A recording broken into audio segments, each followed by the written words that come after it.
আসসালামু আলাইকুম ভিউয়ার্স, অনেকদিন পরে আপনাদের মাঝে চলে আসলাম। কিছুদিন হলো আমি ভিডিও দিতে পারি না। আজকে আদার দিতেছি মাছকে, তেলাপিয়া মাছকে। এই দেখেন, আমার ভিডিও দেখে আপনারা লাইক কমেন্ট শেয়ার করে দেবেন।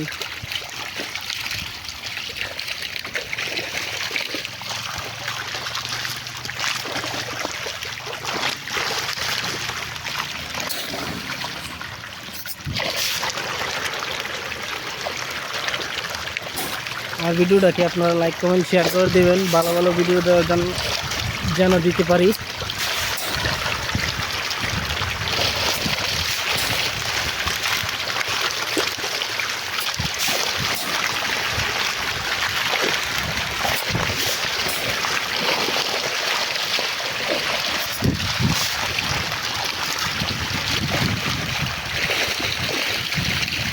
লাইক কমেন্ট শেয়ার সাবস্ক্রাইব করে দেবেন আমার ভিডিওটাকে আপনারা।